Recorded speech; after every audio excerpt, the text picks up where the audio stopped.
Oui, nous allons célébrer 15 ans de fidélité, de loyaux services rendus à la République, à vous, aimables téléspectateurs.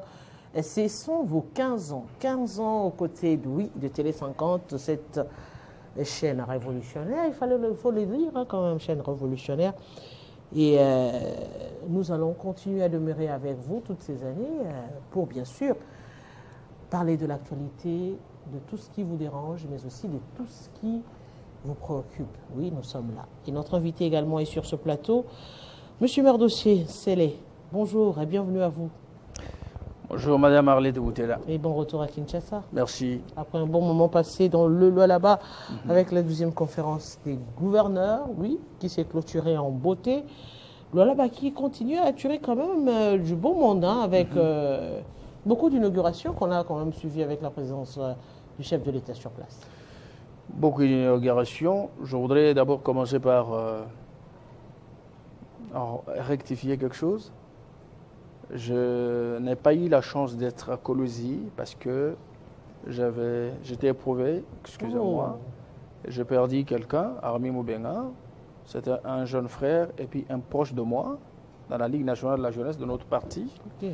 Il a été mis en terre. C'est ce qui m'a empêché d'aller soutenir mon autorité, n'est-ce pas, dans un travail de Tinton réalisé au Lualaba aujourd'hui, qui la classe au-dessus de plusieurs gouverneurs aujourd'hui. Elle peut être appelée professeur de la bonne gouvernance parce qu'elle a appris normalement comment il faut obéir et exécuter à la vision du chef de l'État dans son secteur. La deuxième des choses, c'est que je voudrais aussi souhaiter les condoléances à notre secrétaire général adjoint, Madame Yvette Angoussi, qui a perdu son fils aîné, et saluer toute la grande famille FIDEC avec notre secrétaire général, Gina Machara Kanyangoula, et le président intérimaire, honorable Dédé Moupassa, et toute la famille FIDEC de partout, leur dire que nous sommes ensemble pour soutenir notre autorité morale, surtout avec les exploits de taille qu'elle a réalisés à la tête de la province du Lualaba. Et c'était prévisible. Alors, je voudrais maintenant... Prévisible, oui, on va évoquer quand même la deuxième conférence de gouverneurs qui s'est tenue. D'autant, la curiosité quand même nous a poussé à penser, bon, on pouvait quand même parler des questions sécuritaires, mais on a évoqué d'autres matières, notamment la santé, on a évoqué la culture, on a évoqué le transport. Est-ce que ça correspond avec la situation actuelle? Vous savez, Madame le gouverneur Fifi Masuka Seini, que je salue en passant là où elle est, à partir de son bureau, parce qu'elle travaille même tard dans la nuit, elle peut rentrer chez elle même à 0h, à 23h, c'est une femme dévouée, déterminée, à faire valoir la vision chef de l'État Félix Tshisekedi, surtout travailler pour le compte du peuple. Ceux qui croyaient que peuple d'abord c'est un concept creux, non, là-bas ce n'est pas un concept vide.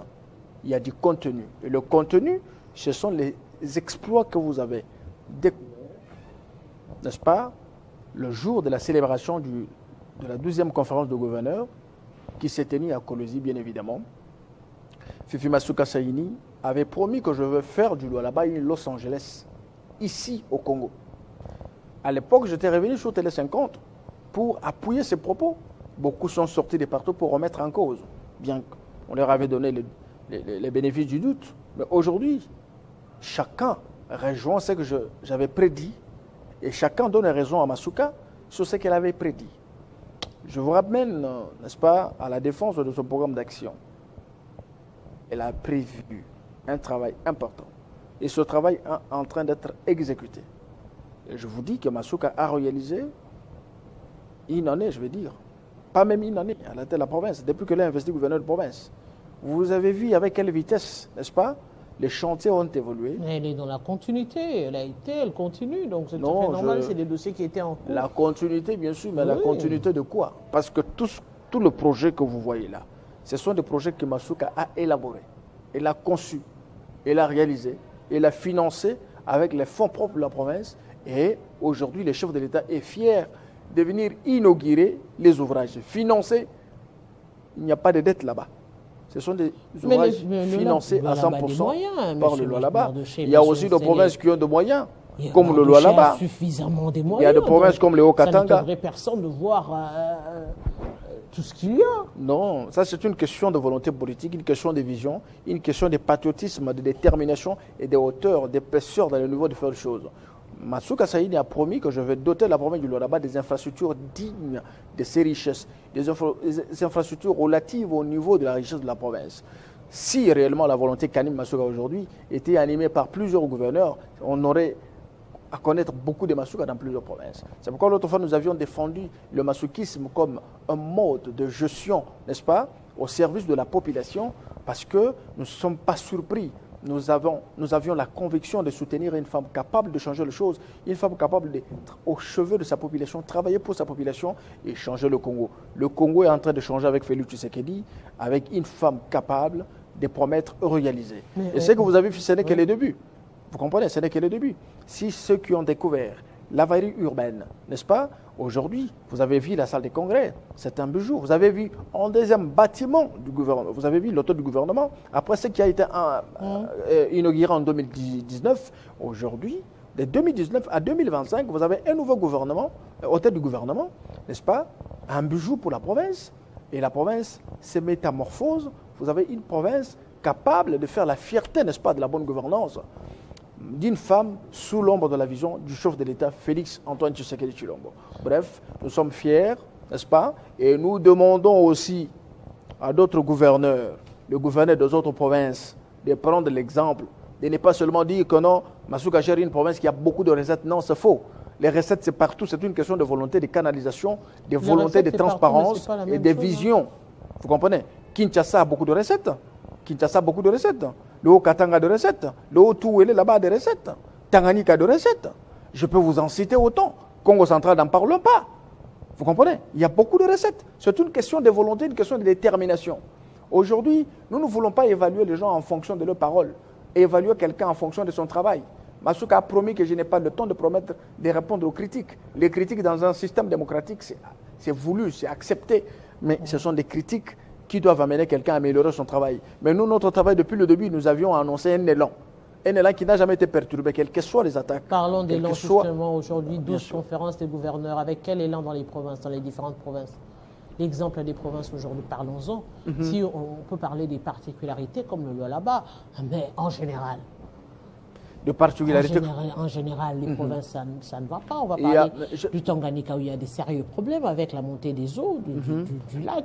Mais la montée des eaux n'empêche pas la mobilisation des recettes, Madame Boutella. Mais dites-vous. Et puis en même temps, quand il y a la montée des eaux, quand il y a catastrophe naturelle, ce n'est pas le gouvernement provincial qui doit répondre. Vous comprenez? À tout moment, moi, je suis conseiller au ministère des Affaires sociales et de l'Action humanitaire, vous le connaissez. Et quand il y a des catastrophes qui se déroulent, c'est le ministère national des Affaires sociales et de l'Action humanitaire dans leur département des catastrophes qui doivent élaborer des orientations techniques pour intervenir, n'est-ce pas, ainsi de suite. Mais je voudrais seulement dire que nous sommes fiers d'avoir une véritable tshisekédiste qui travaille pour le compte de son peuple et qui fait valoir le concept peuple d'abord. Le peuple d'abord, c'est vie au Lualaba. Parlons santé, parlons culture, parlons même transport. Au niveau des provinces, c'est un réel problème. Il y a des provinces où l'on ne sait pas circuler librement et tranquillement. Il y a des problèmes de route aujourd'hui. On parle également de ce problème de santé parce que ça pose un sérieux problème. C'est vrai qu'on a même entendu l'allocution du gouverneur de l'Équateur. J'ai entendu quelques éléments. On a évoqué la question, par exemple, des médecins. Les former, c'est bien beau, mais pour aller où? Pour travailler où? En province, c'est un réel problème. Donc, c'est autant des problèmes qu'au niveau des provinces qui ne permet pas à ces provinces d'être viables aujourd'hui. Le souhait serait, je quitte Kinshasa, je vais à Lubumbashi ou encore je vais à Kolwezi. C'est pratiquement les mêmes conditions, le même standing. Je vais quitter Lubumbashi, je vais quitter Kolwezi, je vais à Lubumbashi. C'est pratiquement le même standing, le même mode de vie. Et le souhait serait exactement vivre cela à travers les 26 provinces de la République démocratique du Congo. Et c'est à peine que l'on sent peut-être que si ce n'est pas des hommes d'affaires ou encore des politiques qui veulent investir dans leur province d'origine. Aujourd'hui, alors que ça devrait être un fait normal dans la gestion des provinces. Madame Arlette, cette question a déjà sa réponse au Lualaba. Madame le gouverneur Massouka Saïni avait juge bon, n'est-ce pas? Je me rappelle, c'était en 2022. Elle avait promis que ça ne sert à rien d'aller encore en Inde, d'aller aux États-Unis, en Afrique du Sud se faire soigner. Nous allons ramener les conditions qui sont en Afrique du Sud, qui sont aux Indes, ici, au là-bas. Vous avez vu, le chef de l'État est parti inaugurer clinique, n'est-ce pas, de Mwangeji. Et vous avez, c'est un bijou. Vous allez trouver les conditions qui sont en Afrique du Sud, qui sont aux États-Unis ou là-bas. Et je vous jure que prochainement, les gens quitteront Kinshasa, Lubumbashi, partout pour aller se faire soigner au là-bas. C'est un bijou. C'est une question de volonté, c'est une question de vision, c'est une question de détermination. Et aujourd'hui, vous avez vu, nous avons les conditions qu'il faut pour se faire soigner et bénéficier de soins de qualité chez Olualaba avec Masuka Seyni. La question avec la santé, c'est en marche, n'est-ce pas? Et ce n'est pas fini. Ce serait encore la même chose, même dans des territoires. Dans des territoires. Sandoa, Muchacha, Kapanga, Lubudi, ainsi de suite. Vous verrez que les mêmes conditions ira partout. Parce que les gens disent non, Mardoché. Le Lualaba, ce n'est pas Kolwezi. Même moi, je dis non, vous parlez de loin. Hein, allez-y, vous allez comprendre que le Lualaba, ce n'est pas. Kolwezi, mais également dans bien les sûr, mais dans les autres communes là-bas, c'est pas aussi reluisant que ce que vous nous montrez toujours dans les médias, tous ces bâtiments-là. Bon, moi, je ne veux pas suivre ces gens-là qui font de la comptare inutile. Mais moi, je vous ai dit, c'est du vrai. Il y a eu plus de 1000 journalistes qui se sont rendus là-bas pour vivre de plus près, n'est-ce pas? La vérité, c'est qui Masuka? C'est quoi l'impact de sa gestion? Ils ont vu, ils ont palpé. Sur le plan du transport, vous voyez ces bijoux. Le tout premier aéroport international construit en République démocratique, c'est sous Félix Tshisekedi et Olualaba avec la femme de fer Masuka Seyni. C'est un bijou. Un bijou avec de particularités exceptionnelles. Peut-être que l'aéroport international d'Indil n'a pas encore connu. Mais je voudrais seulement dire que, avec tout ce que vous voyez là, le Lualaba se développe. Et dans le même secteur du transport, vous avez vu les tout premiers échangeurs construits après plusieurs années. C'est avec, n'est-ce pas, Madame Masuka Seyni, un bijou encore. Vous voyez, ce n'est pas aux États-Unis, c'est au Lualaba. Un travail exceptionnel qu'une femme est en train de faire. En dehors de ça, il y a encore le bâtiment de la direction provinciale de recettes, la DERLU, que dirige mon ami Georges Tchata, que je salue, là où un homme fort qui fait un bon travail. Je voudrais aussi profiter pour rendre hommage à l'équipe du gouvernement, n'est-ce pas, qui accompagne Madame le gouverneur, tous les ministres, parce que vous êtes le ministre de Finances, Moutetike, et puis vous avez le directeur de cabinet ainsi que tous les ministres, Roy Kaumba, le ministre de l'Intérieur, qui a d'abord assuré une bonne sécurité lors du passage chef de l'État en province. Nous avons aimé cet accompagnement et que chacun dans son secteur se distingue et travaille, n'est-ce pas, pour faire valoir la vision chef de l'État à travers l'engagement du gouverneur. Pourquoi pas le même engouement pourrait se retrouver dans d'autres provinces aussi lorsqu'il y a des conférences ailleurs. Aujourd'hui on parle de Kwilu, aujourd'hui on parle, hier si c'était l'Équateur, l'autre on sent que, mais disons-le quand même, le Lualaba est de plus en plus sollicité. Oui, les gens font même des blagues à travers les réseaux sociaux pour dire que oui, quand quelqu'un devient ministre, la première mission officielle, je vais dans les Lualaba. Non, mais je pense pas. Je vais dans le Lualaba. Non, vous savez, moi, bon, le Lualaba attire.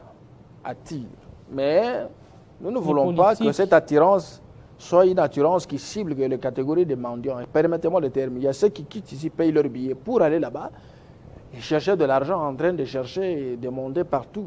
Ça, c'est pas bon. Il faut aller pour une bonne cause, aller pour une bonne raison. Vous êtes un journaliste d'investigation, paye tes billets. Va là-bas, regarde, observe, contemple le travail, fais ton rapport, viens faire ton travail, ainsi de suite. Ce n'est pas se comporter, c'est pas bon de quel type de manière, mais je sais que Madame le gouverneur Masuka Seyni. On a donné l'exemple des journalistes parce qu'on est ici sur le plateau. On n'a pas voulu citer d'autres catégories.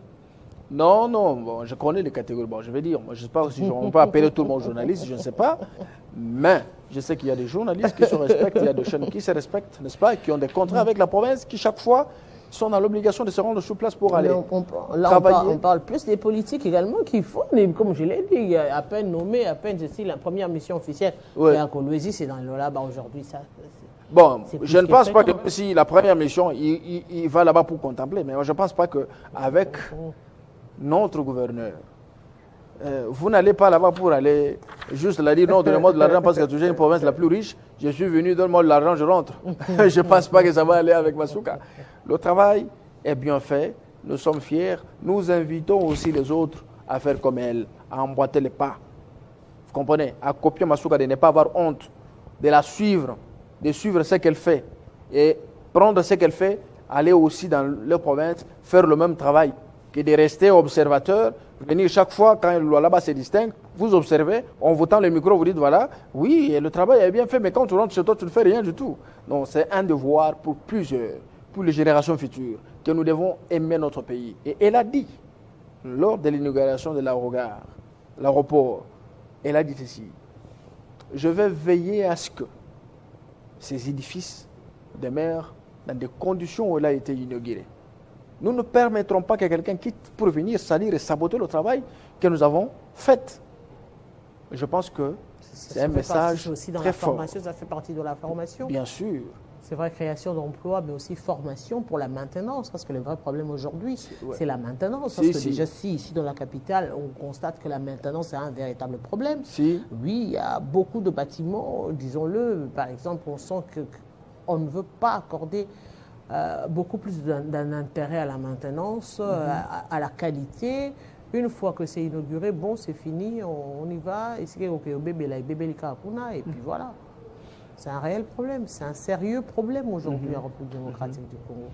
Oui, la maintenance, c'est un grand problème, parce que nous avons vu même à Kinshasa, ici, les bâtiments nouvellement inaugurés, construits, tout ça, c'est devenu sale partout. C'est un grand problème, non seulement à Kinshasa, même dans plusieurs provinces. Il y a une négligence, n'est-ce pas, dans le chef de responsable, des autorités, dans la suivi du maintien de la propriété du bâtiment, des édifices, parce que la propriété, c'est une vertu. Nous ne pouvons pas accepter de construire des choses dans de bonnes qualités. Après, le lendemain, ça devient sale. Et puis, on n'a plus envie de le présenter, de l'exposer. Et c'est une honte, c'est une destruction. Alors, moi, j'appuie l'idée de l'excellence Madame le Gouverneur. Elle a dit, nous construisons, mais en même temps, nous allons mettre en place des mécanismes de suivi pour le maintien de la propriété. Donc, la maintenance, c'est aussi un aspect très très important dans la conservation des infrastructures de l'État, et cela aussi doit demeurer même après le départ de Masuka. Ceux qui vont venir après elle devront aussi emboîter le pas et faire pareil.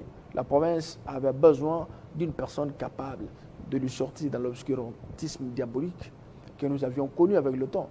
Mais la même maladie, c'est dans beaucoup de provinces. C'est pourquoi aussi, lorsque vous allez faire le choix sur un gouverneur, choisissez un gouverneur qui aime sa province. Un gouverneur qui n'aime pas l'argent, mais qui aime l'argent pour l'utiliser, n'est-ce pas, au profit du bien de sa population. Construire la province, mettre la population dans de bonnes conditions. Mobilisation des recettes, pas pour mettre dans ses poches ou privilégier les intérêts catégoriels, mais mobiliser le fonds pour l'intérêt du peuple.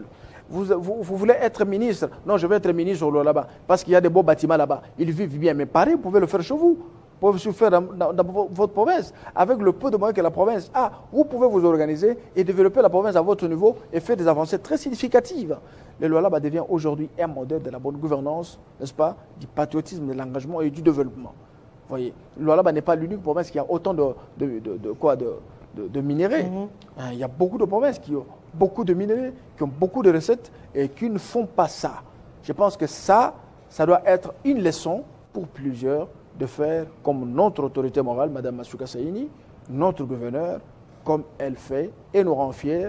Et un jour, lorsque nous serons aussi aux affaires, nous aurons des postes de responsabilité, nous allons copier le comportement de notre autorité, nous allons imprimer sa façon de faire dans notre façon, n'est-ce pas, de gérer et de gouverner. Alors, M. Marchand-Berdoché, c'est là nous tendons pratiquement vers la fin. On va évoquer justement cette 13e édition prévue dans la province du Kwilu. Oui, on va évoquer cela. On se dit finalement, on va aller... c'est deux tableaux différents quand même, il faudrait le dire, parce que c'est vrai que tout ce qu'il y a aujourd'hui dans le Lualaba, au Kwilu, c'est encore, disons-le clairement, c'est encore un rêve. Est-ce que c'est une manière d'impulser, de donner un nouvel élan pour aussi que chaque province arrive à s'organiser de manière à vouloir avoir ce souci-là, d'accueillir des activités de grande envergure? D'abord que le gouvernement provincial du Kwilu, à la tête le gouverneur que je connais, ils peuvent aussi faire en sorte que qu'il y ait quelque chose de grand, n'est-ce pas? Même 2, 3 édifices que le chef de l'État viendra inaugurer, alors ce serait un devoir pour d'autres provinces. Je voudrais profiter de votre micro-caméra pour saluer tous les ressortissants de mon territoire, le territoire de Luebo, dans tous nos secteurs, Ndjokopunda, Luebo, Luleng et les questions encore, que nous sommes ensemble, je ne vous ai pas oublié, je serai dans mon territoire pour le rendre visite, le remercier. Et je dis merci à tous ceux qui m'accompagnent, l'honorable Noé et toute mon équipe, les Ouazalais de partout où ils sont. Je suis d'accord avec eux et bientôt nous serons ensemble. Donc merci à vous, M. Mardoché Sélé. On a évoqué la question de la 12e conférence de gouverneurs qui aurait finir, mais également quel exemple pour les autres provinces. Et oui, on a aussi évoqué bien avant la question, plutôt les questions d'actualité politique, notamment la position du parti AC en ce qui concerne la proposition controversée de Martin Fayoulou en ce qui concerne le corps de la patrie pour résoudre la crise dans la partie est de la République démocratique du Congo. Pour nous, c'en est fini de Kinshasa direct. Dans quelques instants, la grande édition du journal avec Grâce-Alain Mochako Ngaloula. Et avec nous, on se retrouve très prochainement. Je rappelle aux téléspectateurs, oui, Télé 50 a totalisé 15 ans. 15 ans au service de la République, 15 ans dans la rigueur, oui, mais aussi dans l'actualité à chaque heure, à toute heure. Et nous allons continuer ainsi parce que c'est pour vous que nous faisons tout cela. À très bientôt.